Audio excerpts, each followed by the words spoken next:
What is going on, my little nomads, party people, and strangers everywhere? And welcome back to After Hours Reviews. Have you guys missed this show? I know I have. Anyway, though, I figured that today, since we're filming the last bit of one of the finale stuff, which we gonna be releasing on the 30th on time, so do not worry, we're gonna end June off in style. I figured I would talk to you guys about this one movie I saw last night. If you saw the intro, The Neon Demon. Now then, a little bit of backstory behind why I wanted to see the movie. First, from all the trailers I kept seeing on the TV upstairs, and I was just watching TV out of random, I just kept on seeing all this stuff about this dark interest stuff in some sort of industry, which ends up on someone trying to drink the blood and then try to eat somebody. So I was kind of like, wow, one actually good horror movie that I would like to see because of how twisted it might be. And then as soon as I go see the movie with one of my friends from work, I'm just kind of like blown away by all my expectations because it took what I expected, then threw that shit out the window. But why do I say that? Well, let's dive first into what the film actually is in just blatant terms for anyone that doesn't want to be spoiled. So this is just the movie itself in just the simplest terms. It's a story about the behind-the-scenes look into the world of fashion. Like, you're the new model that's coming into Los Angeles to live in I think it was Pasadena? It was somewhere in like the Southern California area in one of the shittiest hotels because you don't have a lot of money to yourself, you're alone in the world, and you're trying to make it big. And because you're like the newest thing, and people want to exploit you for being new and fresh and youthful and full of life and energy, you're thrusted into the world where a bunch of veteran models are just looking at you in the worst light of competition. And takes a giant, dark, philosophical, and somewhat twisted look into the whole reality as a whole, to then come out into the world just like, shit, maybe we are fucked up for how we just assume that because it's the fashion industry, no one really cares, but when you look at the models behind the scenes, you see what's going on in their mind state that just drags them to do these dark, horrible things. But that's enough about me just saying it from like the lighter sense of it. If you do not want to be spoiled, stop the review here, go watch the movie, and come back here, because if you guys want to see the movie yourself before I talk about it, you have all right to. But if not, here's the nitty-gritty of the film. So, the film starts off with Ellie Fanning's character, simply known as Jessie, taking a photo shoot with an amateur photographer she met online called Dean, who paints her up as like this murder victim person on this couch, just taking photos of her like she just died and is trying to have her photos taken by the police. And then it has a awkward jump cut to her meeting a makeup designer by the name of Ruby, played by Gina Milani, who you guys might know from Sucker Punch. I don't know what else to really say. And then they have like their own little silent-ish sort of conversation while she's cleaning the makeup off of her, talking about the exposition that we want from Jessie. She's a new person trying to model. Her parents are dead. She's trying to make sure that she has a new strive in the world with modeling. And feeling sympathetic, I guess, Ruby decides to invite Jessie to a party with her later that night, where we are introduced to two other models by the name of Gigi, played by an actress called Bella Heathcott, and Sarah, played by an actress by the name of Abby Lee. And they try to take to her pretty standardly, but we gotta have that whole what women talk about in private conversation that we're so used to because of Showgirls, where they talk about what kind of lipstick they would be. Either food or sex. Which one would you be? And how is this relevant to anything involving the story of fashion? And how the dark nature of it follows people? It doesn't. It's just pointless stupidity to just set up a whole thing about Ellie Fanning's character is so innocent in this world full of really big people and stars, and doesn't do all the adult things that they do, like liposuction, plastic surgery, and sleeping with all these people to get a shot in. Oh no!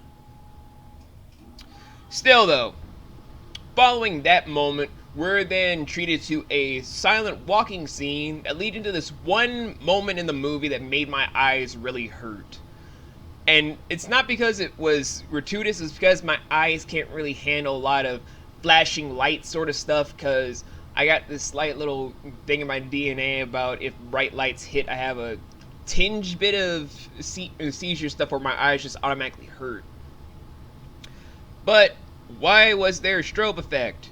It was to introduce a dangling bondage victim just being spun around while strobe lights hit the audience onward and onward. To just be like, do you see? Do you see? It's a symbolism on dark connotations and what people do when they're in the celebrity world of having Illuminati-like rituals with bondage victims. See our strobe light effects? See our strobe light effects? And then we had to move on to Jessie going to an agency ran by one of my favorite celebrity crushes of Christina Hendricks. And she does go over stuff that's typical in a meeting involving models and agencies, but for the life of me, whenever Christina Hendricks is on scene in anything, I'm not paying attention to what she's saying, I'm just paying attention to her herself. So much so that my friend in the movie was just like, hello. I'm like, what? Huh? Oh, I'm sorry, I was imagining something else. I'm like every other guy in the world. You put a beautiful woman in front of my face, my mind is gone. Anywho, she's apparently signed on with the agency after a little bit, and then we're treated to a date scene between Jessie and Dean, where we find out some stuff about Dean being this one guy she met on the internet, probably from Craigslist, to take photos of her in the first place. And they're going on a date where we find out that Ellie Fanning, in real life being 18, as confirmed of this year, in the movie is 16. Hold on to Jessie's age real quickly for everyone. Just put that in a small little pocket for yourself about what's going to happen and why that's an important thing to understand. So anyway, after her date with Dean, she tries to go back to her motel room, where she sees something inside and just tries to report it to her landlord, played by Keanu Reeves. His character has no actual name. Oh wait, actually does have a name. It's Hank. Although they never call him Hank. They just say, hi. And I'm just thinking to myself, Keanu Reeves, what happened, man? You used to have really good roles. What happened? I'll go into why I'm saying this in a minute. But Hank and his friend Bobby decided to investigate because she's just like banging on the door saying, if you do not help, I'm calling the police. And if you know anything about Southern California, it's better to do it yourself than wait for anyone involving the Southern California police. So, they go into her room, they first see nothing going on, and then Keanu Reeves' character acts like a dick saying, you're paying for all the damages of me having my friend kick down the door, and you being scared. All of you fucking kids are the same. And as soon as he's done saying that shit, a mountain lion just swoops into the room, and is just like, Rawr! On the screen. And we're gonna be treated to something where they usher the lion out, but we have an awkward transition where it goes from them at night just staring at the mountain lion in caution and fear to a full-blown white room where there is a photo shoot going on. There was no real transition to it. There was nothing to set it up. Just they're staring in fear, and then photo shoot. Where was the transition for this? There was none. There was none. So, instead, we had to just move straight on to the photo shoot with a kind of weird photographer whose name I always fucking forget. I mean, it's a well-known photographer in the movie for sure because of him being whatever. And the only thing is, When I was just watching the scene go on, I forgot the photographer's name. But I will say this: as soon as he sees Jessie, he does the same thing everyone in the film does. Look at her with like this whole desired stare. And before you even ask what I mean by that, allow me to elaborate on what a desired stare would pretty much be in this standpoint. Imagine looking at,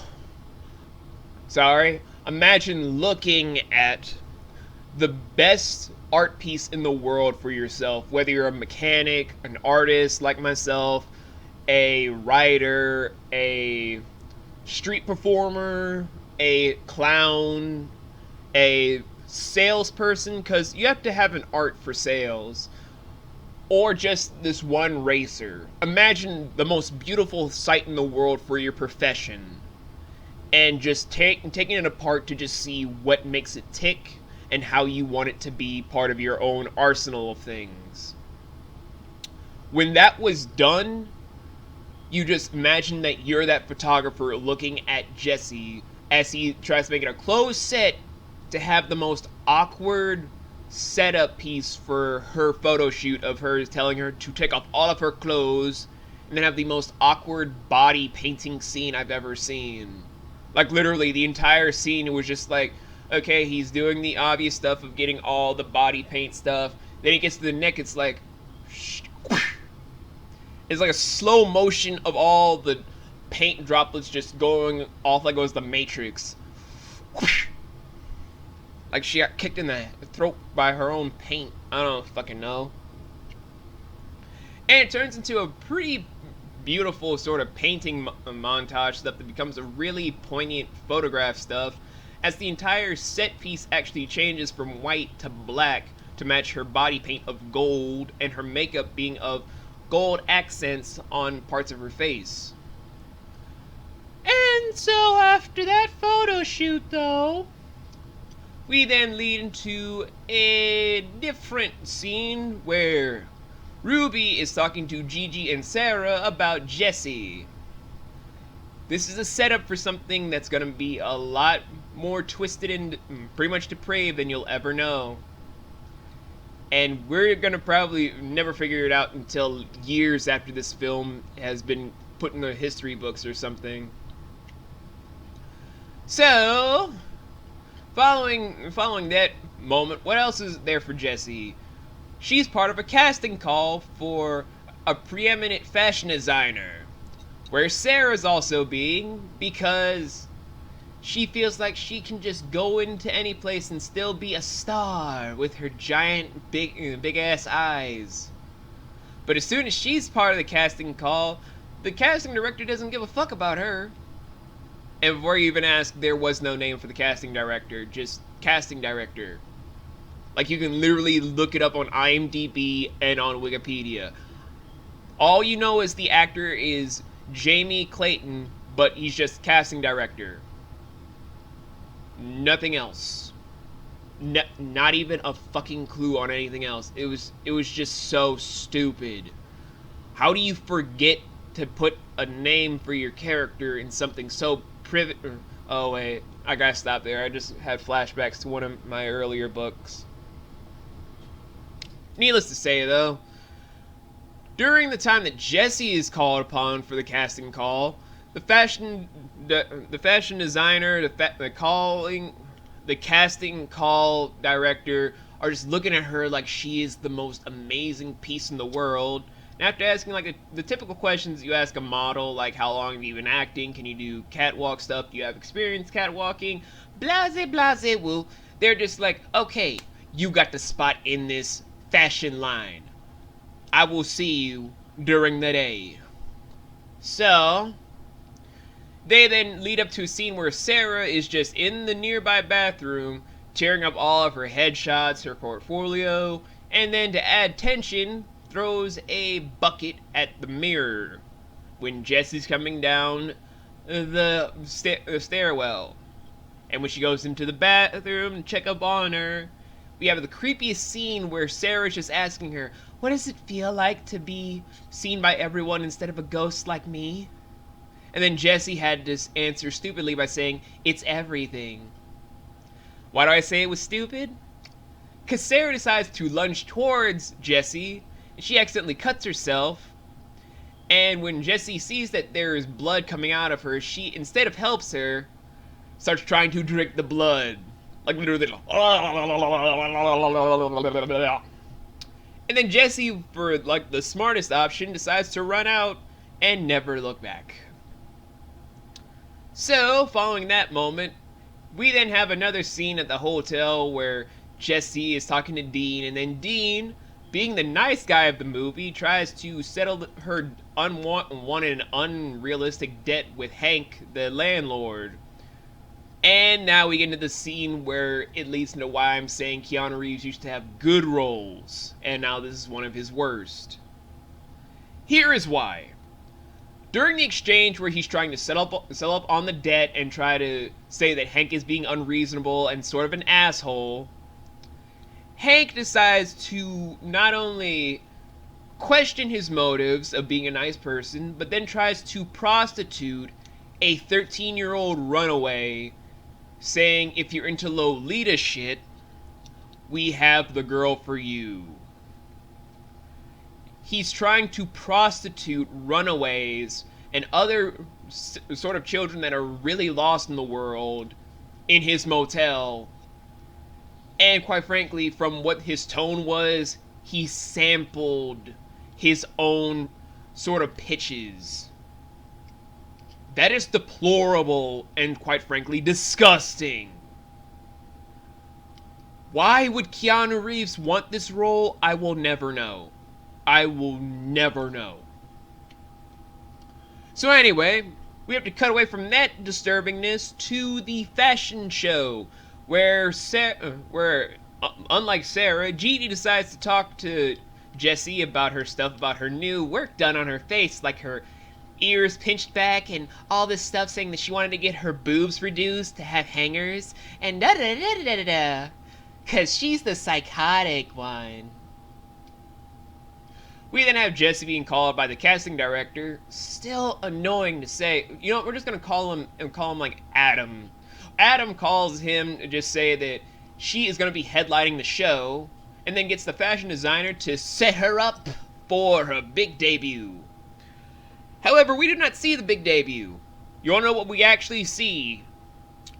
We see one of the key moments about why this film is called The Neon Demon, where Ellie Fanning's character of Jessie, instead of walking down the runway, is having this transition of her inner being happen, where it's these three different neon triangles that are popping up every which way in the film, as she's transitioning from the blue light of the neon side of being confident yet cautious, self-aware of herself, but also not trying to be what everyone else is, a bitchy and vain, to the red side, which is of conceitedness, vanity, and being full of yourself, to being haughty and somewhat prideful in the worst way. And when you're just seeing this moment happen before your very eyes, to where it transitions from her character that we've been seeing so far throughout the film turn into this, you do not see a character that you want to root for anymore, or even have the whole likelihood of wanting to succeed in anything in the rest of the film. You see someone that changed up because of the environment and turned into the worst thing.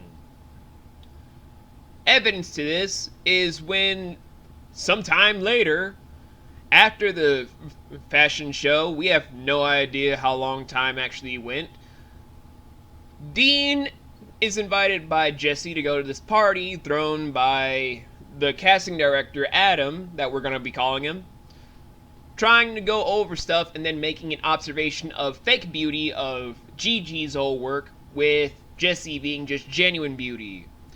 And Dean, still being the nice guy, is trying to say it's not outer beauty that matters, but inner beauty.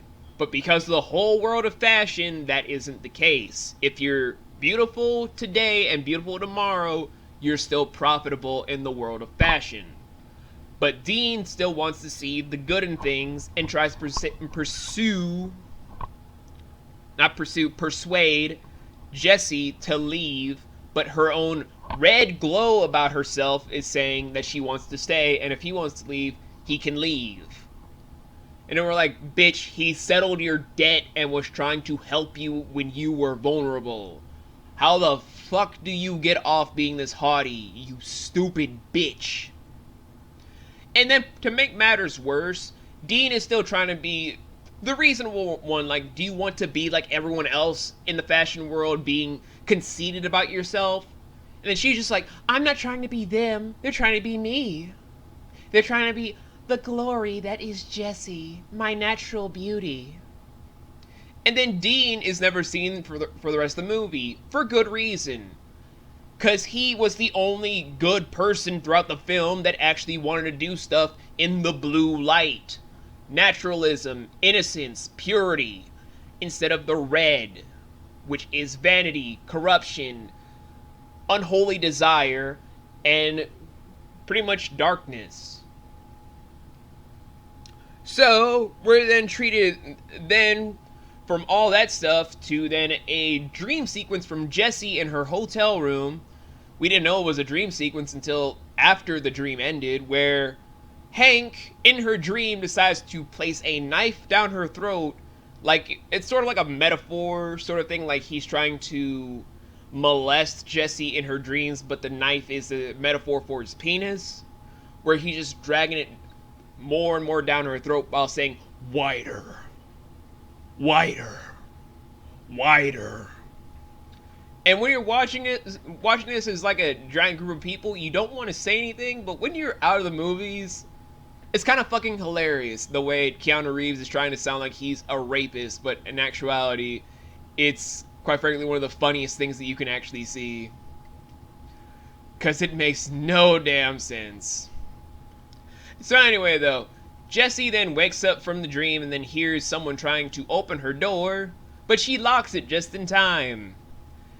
And then they go from her room of 212 to the next door person of the titular Lolita shit that Keanu Reeves is talking about from room 214. Where someone, we have no idea who, broke in and either violently raped or murdered the 13-year-old runaway. So in response, Jessie calls up Ruby, and then they go to the house that she's house sitting for, and she's set up to just stay there for a while. But not before Ruby decides to just how do I put this? Well, first, Ruby tries to be the titular one-sided romantic character that we all know and kind of like in fiction, where she's trying to seduce Jessie. But then Jessie comes out and says that she's still a virgin. And then Ruby tries to make it go further by going in at least 2 fingers deep until Jessie kicks her off, just like, no means no. Are you taking notes, people? It's not just guys, like what certain feminists say, that are sort of rapey. It's women too. Don't get it fucking twisted. We're not all rapists. Not all men are rapists. There are certain women that are rapists too. Don't make it into a misogynist morality play when it's fucking real. So anyway, following this moment, what does Ruby do in this state of rejection? Well, first, she starts drawing all these X's onto a face with some lipstick while a red glow goes behind her. And then she follows it up by quitting her second job working for the morgue that we only see 2 times in the movie. Where as soon as she's just doing makeup on this one dead corpse, she starts having her own daydreams about Jessie. So she starts having necrophiliac time with one of the dead corpses that happens to be a woman. And my god, you're gonna be disgusted if you have weak constitutions when you see Ruby pleasuring herself on top of a dead corpse while thinking about Jessie. Yeah, this movie is so fucking weird. But what does Jessie do during this whole psychotic breakdown of morality?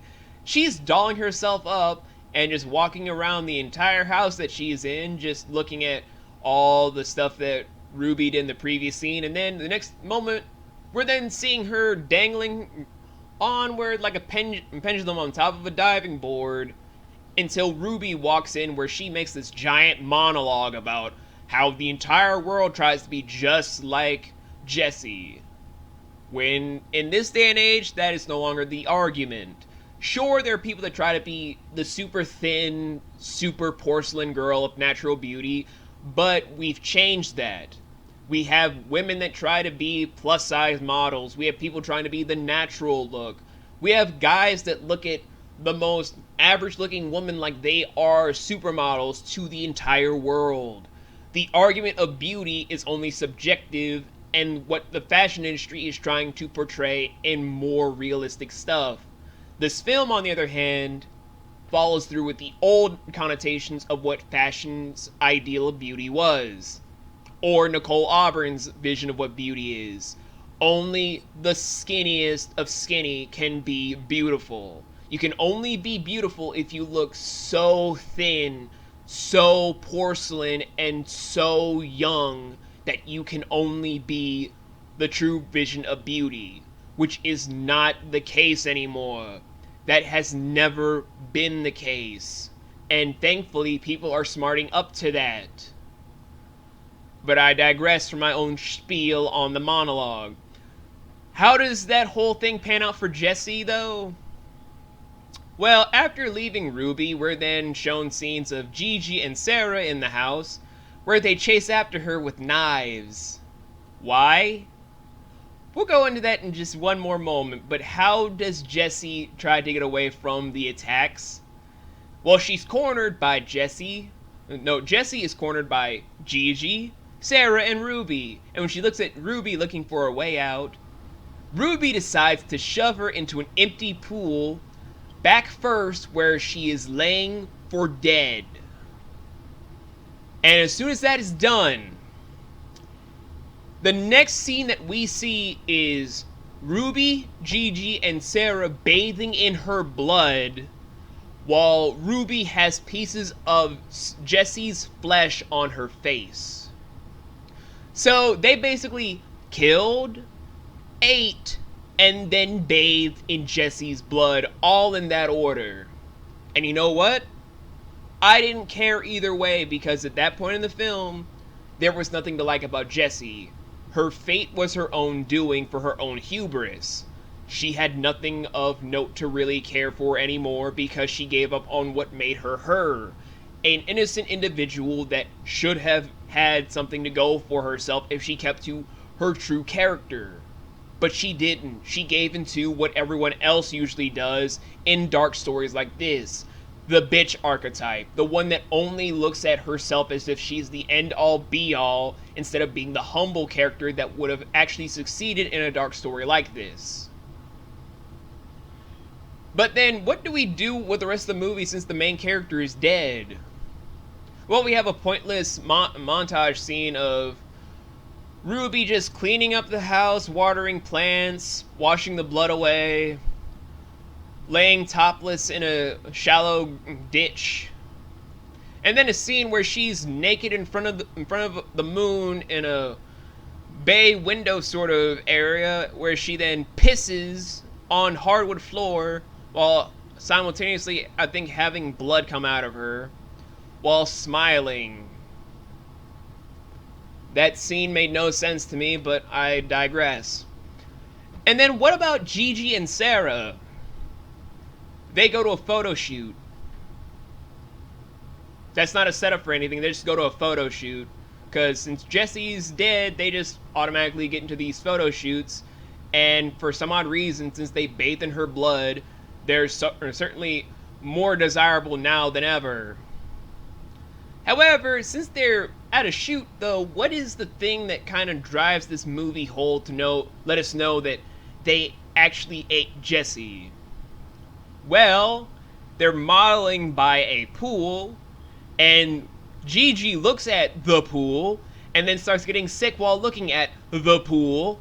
So she then runs out from the area of the pool to then go into the house, to then vomit out one of Jessie's eyes, with the stem still attached to the eye socket.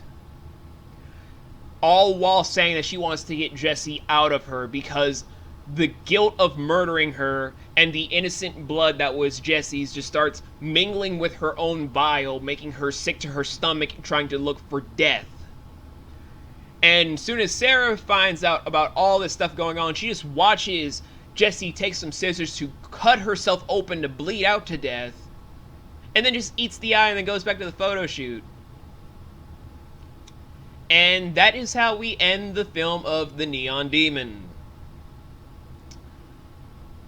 I will say this. I have never seen a film this dark, this twisted, this gritty, and for the most part, actually like the story as a whole. And I'm not saying it was the perfect film for an all-female cast with the exception of Dean and Hank, but I will say it really was a philosophical movie that you had to really think about before doing a full-on review of this. Because I've heard arguments just like, it's a misogynistic film because of how women da-da-da-da-da. And let me stop you there. It wasn't misogyny that was the driving force for the film.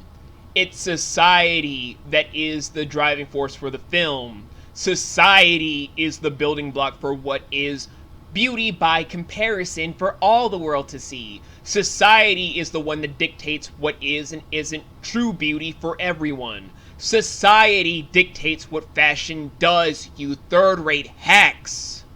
Get your shit straight before you automatically assume that it was men's responsibility. Sure, the director was a guy. Yeah, but he understood what the fashion industry does. It dives into what it is. Going through what society views as beautiful, and then rolling with it. Not the whole, I'm a guy, so I'm ruling it with my penis sort of logic. It's what fashion industries do. Do your fucking research. And yeah, I also heard some stuff just like, since it did all these whole fetish things like necrophilia, blood drinking, and bondage, it's a really twisted film. It's not really that fucking twisted. Okay, it's really not that fucking twisted. You want to see twisted, there is a Serbian film, there is the Human Centipede trilogy, there is Salo, there is Fritz the Cat, there are things like, apparently this movie called Porn Dogs, where it's just a bunch of dogs fucking each other on camera. There are more twisted films. There are definitely a lot more twisted films. There are even certain animated features that you could see are a lot more twisted than this film. By all comparisons, this one is actually more tame than most films with a dark edge of sexuality. And to make things go even further on stuff, people are just like, it was too dark because they try to make the main character die in such a horrible manner. As opposed to every other time the main character dies in a dark horror-like story. Psycho, the Saw movies, Final Destination stuff, Slaughter High. Those movies ring any bells to you? Hell, I Drink Your Blood had even more gruesome stuff, and that was set during the time where all people did LSD half the fucking time. And that made this shit look like it was a third-rate play made by third graders. So, it's not really that twisted when you see that other directors beat you to it. Hell, Eli Roth's Hostel films make this look tame. So, by all this set in stone, what is my real thought about this whole movie? It's a real-life psychological horror movie that I've really been looking forward to. I mean, did it play with my expectations a little bit? Yes, but that was what made it so special for me. Instead of being the titular movie that I thought would be what would and wouldn't be what I expected, it changed everything that I wanted to do for a horror-like story to a realistic edge, and even toying with it in a way that I never would have actually expected. And I appreciate that because, well, let's face it, horror movies today have gotten really predictable. It's gotten to the point where you can see all the jump scares, all the horror movie cliches done to such a T that when it comes to a film like this, you honestly do not see all the dark elements coming. You do not see all the foreshadowing notes until the end of the film. Jessie's death being very bloody was foreshadowed from the very beginning. Ruby's whole thing with trying to find sexual release with death was sort of alluded with how she was just trying to look intently at corpses. The whole thing about Sarah and Gigi gonna eat Jessie at the end of the movie, that was alluded to with Jessie just trying to drink Jessie's blood in such a savage manner. Everything was pointed out to us, but we didn't know until the end of the film. And it's horror movies like this that actually get my whole attention.